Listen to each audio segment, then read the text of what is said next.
सभी प्रेस के बंधुओं का, electronic media, social media, press media के सारे साथियों का मैं यहाँ पहुँचने पर हार्दिक अभिनंदन करता हूँ, स्वागत करता हूँ। आज की प्रेस कॉन्फ्रेंस इसलिए करनी पड़ी कि मैं कांग्रेस पार्टी में प्रदेश का प्रवक्ता था। मैंने पिछले 2 दिन पहले सीएम साहब के विशेष अनुरोध पे भारतीय जनता पार्टी ज्वाइन करी। आदरणीय नायब सिंह सैनी जी मेरे मित्र हैं और कई बार उन्होंने कहा कि आप भारतीय जनता पार्टी में आ जाए। मेरे गांव के सभी साथी, सरपंच साथी और सभी लोगों ने मुझे भारतीय जनता पार्टी में शामिल होने के लिए कहा और ये सभी साथी माननीय सांसद, माननीय मुख्यमंत्री नायब सिंह सैनी जी से मिले और रात के ठीक 12 बजे, जब 11 बजे सीएम साहब ने इनको कहा कि आप हनुमान वर्मा को लेके आए, और वो 12 बजे तक उन्होंने मेरा इंतजार करा और ठीक 12 बजे सिरसा के रेस्ट हाउस में मुझे भारतीय जनता पार्टी में शामिल। तो मैं तो आभारी हूं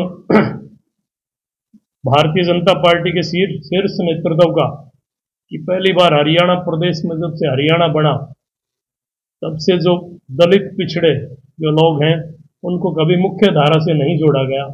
ये पहली बार हुआ कि एक पिछड़ा वर्ग का, गरीब परिवार का एक साथी, उनको भारतीय जनता पार्टी ने मुख्यमंत्री बनाया। मैं मित्रता के नाते, मित्रता धर्म को निभाने के नाते मैं भारतीय जनता पार्टी में शामिल। बाकी और भी कोई आप पूछना चाहिए?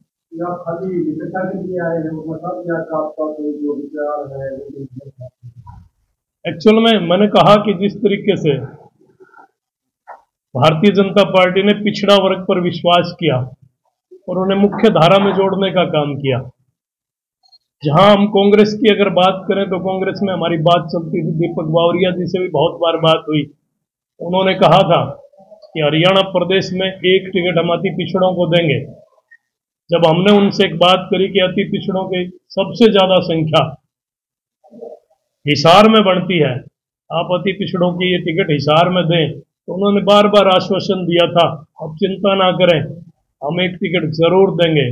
लेकिन जिस दिन उन्होंने 9 टिकटों का वितरण करा और उसमें कहीं भी अति पिछड़े जो 35% पीपीपी के अनुसार हैं उनको नहीं दिया गया, मैंने उसी वक्त एक वीडियो जारी करी थी और दीपक बावरिया जी को के लिए कहा था कि ये व्यक्ति जिसको प्रभारी कांग्रेस ने बनाया है, जहां कांग्रेस, राहुल गांधी बार बार एक बात कहते हैं कि हम दलित पिछड़ों को मुख्य धारा में लाएंगे, लेकिन जब इंप्लीमेंट करने की बात आती है तो वहां जीरो होती है।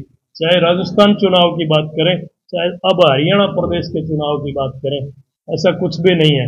लेकिन ये लोग एक सफुगा जरूर छोड़ रहे हैं कि हमने एक अति पिछड़े को टिकट दी है, वो गुड़गांव से राज बब्बर को। कल तक तो राज बब्बर जी पंजाबी थे, आज कैसे भूपेंद्र सिंह हुड्डा की कौन सी साबुन से धोपकर वो जो है ना अति पिछड़े BCA हो गए। मैं तो एक बात कांग्रेस के शीर्ष नेताओं से भी पूछना चाहता हूं आपके माध्यम से कि क्या अति 35% लोगों में एक कांग्रेस के पास कोई ऐसा साथी नहीं था अति पिछड़ों का कि जिसको हरियाणा में उतारते किसी भी क्षेत्र से, लेकिन ये बंबई से लेकर, मुंबई से लेकर जो साथी आए हैं और उसको आज यूं कह रहे हैं कि अति पिछड़ों का है। हमें तो नहीं लगता कि अति पिछड़ों का है। लेकिन एक चीज और थी कि कांग्रेस में आज भी लोग असहज महसूस करते हैं।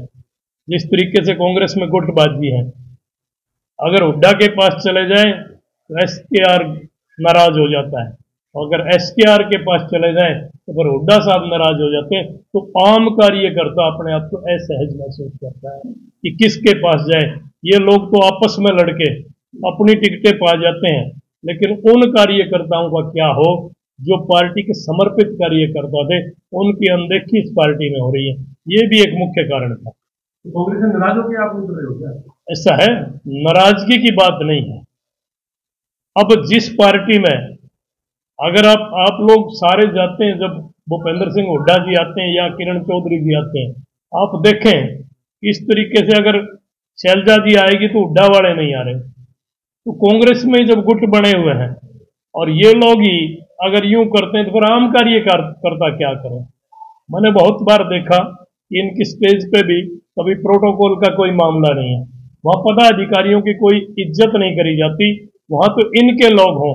जिस तरीके से आपने एक दिन पहले देखा होगा रघुवीर कादियान जी ने जो बोल दिया कि गैरों की पगड़ी, अपनी पगड़ी जो है वो गैरों के सिर पे आ गई। ये गैर कौन है? इसका मतलब ये पगड़ी जब नायब सिंह सैनी एक पिछड़ा वर्ग के साथी के सिर पर आई है, इनको ये दुख है, ये कह रहे हैं कि इस पगड़ी को धोकर साफ करके लाफा लगा के पुनः हम इस पगड़ी को साफ करके और आपको देंगे। क्या उनके बाप की बाप होती है पगड़ी? ये पगड़ी तो हरियाणा प्रदेश के मान सम्मान की पगड़ी है जो नायब सिंह सैनी के सिर पे है, वो हरियाणा की जनता ने रखी है और ये अपनी पगड़ी बता रहे हैं। इसका मतलब ये कहीं ना कहीं इनकी ओछी मानसिकता, ये जातिवादी जहर घोलना चाहते हैं। जिस तरीके से इनको एक पिछड़ा वर्ग का सीएम बर्दाश्त नहीं हो रहा, इस तरीके से कांग्रेस के साथी जो इनेलो को गाड़ियां निकालते हैं, खोट निकालते हैं इनेलो और जेजेपी में, आज वो तीनों के तीनों एक होकर एक पिछड़ा वर्ग के जो मुख्यमंत्री बना है उसको हटाने के लिए लगे हुए हैं। ये क्या मतलब है इसका? इसका मतलब ये सारे चोर ढोर एक हो चुके हैं। और मैं तो पुनः एक बात कह रहा, जिस तरीके से आपके माध्यम से रघुवीर कादियान को भी कहना चाहता हूं, ये जातिवादी मानसिकता छोड़कर कम से कम भाईचारे को खराब ना करें। और ऐसी चीज बोलते हैं, अब उनकी पगड़ी थी तो वो अपनी पगड़ी रखे ना थी, तो हरियाणा की पगड़ी। रणवीर सिंह गंगवार ने प्रेस वार्ता किया था पहले, उन्होंने आरोप लगाए थे ओबीसी का बिल्कुल बिल्कुल, इसमें क्या शक है? आप स्वयं देख रहे हैं इस तरीके से ये लोग करेंगे। कांग्रेस तो यूं करिए कि इनेलो हमारे साथ आ जाए और जेजेपी वाले हमारे साथ आ जाए, आज हम जो है ना इसको हटा देंगे। ये सीएम ना तो अब हटने वाला और ना आगे जब चुनाव होगा तब भी नायब सिंह सैनी ही हरियाणा प्रदेश के सीएम बनेंगे, इसमें कोई दो राय नहीं। जी, 4.5 साल में निष्ठुर कांड और बहाना कांड का कोई जिक्र नहीं हुआ। परसों गंगवार साहब ने प्रेस कॉन्फ्रेंस में कई बार उस बात का बारी बारी जिक्र किया। क्या बीजेपी हरियाणा में जातिगत राजनीति का माहौल खड़ा करना चाहती है? नहीं, बीजेपी कहाँ कर रही है। अगर बीजेपी करती होती तो आप जिस तरीके से जो पूर्व स्पीकर है रघुवीर कादियान जी, वो जातिवाद की बात कर रहे हैं। बीजेपी ने कब जातिवाद की बात करी? ये लोग करते हैं, कभी नॉन जाट के नाम पे बात करते हैं, कभी धर्म के नाम पे बात करते हैं। इनको बर्दाश्त नहीं हो रहा है एक पिछड़ा वर्ग का। ये तो सोचने का विषय है कि हरियाणा जब से बना 1966 से आज तक कोई पिछड़ा वर्ग का साथी, अगर कांग्रेस में इतना दम था तो आज कांग्रेस करे ना डिक्लेयर, 1 मिनट में कहे ना कि हम इस पिछड़ा वर्ग के साथी को सीएम डिक्लेयर करते हैं। ये तो स्वयं एक दूसरे की टांग खींचने पर लगे हुए हैं। जहां शैलजा जाती है वहां भूपेंद्र सिंह हुड्डा के कार्यकर्ता आपस में लड़ते हैं उनसे। ये तो तरीका इनका एक ही है, ये लोग एक दूसरे का बर्दाश्त नहीं करे और कांग्रेस को खत्म करने का काम स्वयं कांग्रेस के नेता कर रहे हैं। क्या लोकसभा चुनाव में कांग्रेस के ही उपवादी के शिकार की वजह से जैसे भाव है कांटा निकाल, क्या लोकसभा के उम्मीदवारों के कांग्रेस के ही नेता उनका कांटा निकाले? हाँ बिल्कुल, इसमें कोई दो राय नहीं, स्वयं कांटे निकाले। ये कांटे सारे निकाल ही तो रहे हैं। जब शैलजा का नॉमिनेशन होता है तो क्यों भूपेंद्र सिंह हुड्डा नहीं जाते? ये तो सोचने का विषय है। जब शैलजा का हो तो नहीं जाते। जो टिकट भूपेंद्र सिंह हुड्डा की चली है सारी, उन्होंने जो टिकट दिलाई है उनके में तो चले जाते हैं, पर शैलजा क्या कांग्रेस की नहीं है? वो भी तो कांग्रेस की एक आला नेता है, जाना चाहिए था। हनुमान जी लगातार आपको पता है लोकसभा चुनाव है जी विधानसभा चुनाव जी, और आपने बात करी जो है तो कहीं ना कहीं आपकी भी क्या डील होगी कि विधानसभा चुनाव में मुझे टिकट दी जाए, उसी हिसाब से ऐसा है कोई टिकट की कोई बात नहीं, ऐसी कोई बात नहीं। मैंने मेरे मित्रता धर्म निभाने के लिए मेरे मित्र के पास गया हूँ। ऐसा नहीं, बहुत बार नायब सिंह जी की मेरे पास कॉल भी आई थी। मेरे साथियों को भी उन्होंने कहा कि मुझे हनुमान वर्मा चाहिए और मेरा दोस्त आप मिला दे, इन्होंने मिला दिया, मैं चला गया। ऐसी कोई भी डील नहीं है, लेकिन राजनीति में संभव तो सारी चीजें होती हैं। और ऐसा कोई भी ये नहीं कहा गया कि मुझे टिकट के लिए मैं इसमें गया। बिल्कुल इसमें कोई शक नहीं। ये तो हो सकता है कि 5-4 दिन में आपको दिखाई दे। आपके गांव वालों का कितना दबाव था? मेरे गांव के सरपंच साहब मेरे साथ बैठे हैं, मेरे गांव के पैक्स के वाइस चेयरमैन हनुमान जी मेरे साथ बैठे हैं, मेरे गांव के मेरे साथी राम कुमार जाखड़ जी जो अध्यक्ष है हमारे गांव के, राजेंद्र जाखड़ जी जो प्रिंसिपल है, ये सर हमारे पंच बैठे हैं धर्मपाल जी। इनका दबाव ये था कि इन्होंने कहा, इनका दबाव तो उस दिन से था जिस दिन से नायब सिंह सैनी इस प्रदेश के मुख्यमंत्री बने, तभी से ये लोग लगे हुए थे। इन्होंने कहा कि आपको हमारी बात को मानना पड़ेगा। तो फिर सारे साथी जब नियर अबाउट 70 से 80 साथी मेरे पास आए थे, हरियाणा प्रदेश के भी मेरे साथी, जिन्होंने बार बार मेरे को कहा। एक बार एक इंसिडेंट हुआ था, मुझे सीएम हाउस जाना पड़ा क्योंकि एक 7 साल की बच्ची का कोई अपहरण का मामला था। मैं वहां गया, तब भी सीएम साहब ने कहा कि आप आ जाओ यार। मैंने कहा जी सोचेंगे। लेकिन जब इन लोगों की चीज देखी कांग्रेस की, कि कांग्रेस में जब स्टेज का सिस्टम देखा, इन लोगों की गुटबाजी देखी, तब कहीं ना कहीं मन आहत हुआ और फिर मैंने मेरे साथी की बात को मान लिया। और ऐसा कुछ भी नहीं जी, बिल्कुल। आपने ही इल्जाम लगाया था कि आपको लाठीचार्ज किया, के अंदर बीजेपी इल्जाम लगाया था, और आज आप बिल्कुल बिल्कुल ऐसा था कि जब एक प्रोटेस्ट था, हम घेराव करने जा रहे थे, उस वक्त चंडीगढ़ पुलिस ने ये करा था। तब तो जो जो सरकार होगी उसी की बात चलेगी, तब शायद मुख्यमंत्री कोई और होंगे। अभी मेरा मित्र मुख्यमंत्री। हनुमान जी एक बात बताओ जी, लगातार गांव में बीजेपी और बीजेपी का भारी विरोध हो रहा है, जो अभी तक थमने का नाम नहीं जी। इससे आप क्या करें? मैं तो एक बात उन साथियों को कहना चाहता हूँ जो लोग विरोध करते हैं, ये तरीका नहीं है। अगर आप यूं किसी को घुसने नहीं देंगे, प्रजातंत्र में हर किसी को अपनी बात कहने का अधिकार है, उनको अपने गांव में आने दे। अगर नहीं घुसने देना, फिर 2 चीजों में ना घुसने दे, उनको विधायक और लोकसभा में ना घुसने दे, एमपी ना बनाए। वोट अपनी, अब वोट तो का अधिकार तो सबका होता है, उस अधिकार का प्रयोग करें, ना कि उनको रोकने से क्या हो जाएगा। मैं तो उनसे अपील कर रहा हूं कि ऐसा ना करें। किसान संगठन बारी बारी यही आरोप लगा रहे हैं, अब हमारे पे कह रहे हैं हम गांव में आ रहे हैं, आप वोट ना दो, हम दिल्ली जा रहे थे तो क्या गलत कर रहे हैं? ऐसा है, किसानों की वाजिब मांग थी, वो जब दिल्ली जा रहे थे, कहीं ना कहीं उनमें भी कोई 1-2 साथी ऐसे होंगे जो उस किसान आंदोलन को खराब भी कर रहे थे। किसानों की वाजिब मांग है। 14 फसलों पे एमएसपी भारतीय जनता पार्टी ने करी है, और अभी भारतीय जनता पार्टी बहुत से किसानों के लिए और गरीब तबके के लिए उनके उसमें क्या नाम, घोषणा पत्र में सारी चीजें हैं, वो सारा इम्प्लीमेंट करने का काम करेंगे। ये साथी अगर ये विरोध कर रहे हैं, मैं तो उनसे अनुरोध कर रहा हूँ कि विरोध का तरीका नहीं है। आप उनकी बात को सुने, आपको पसंद ना आए तो आप वोट ना करें। ये कौन सा तरीका है कि आप किसी को घुसने नहीं दें? ये गलत है। जी, बिल्कुल। लोकसभा चुनावों पे आप कैसे देखते हैं कितना वोट? ऐसा है कि 35% बीसीए का वोट बैंक है और टोटल 46% के करीबन पिछड़ा वर्ग हरियाणा प्रदेश में है।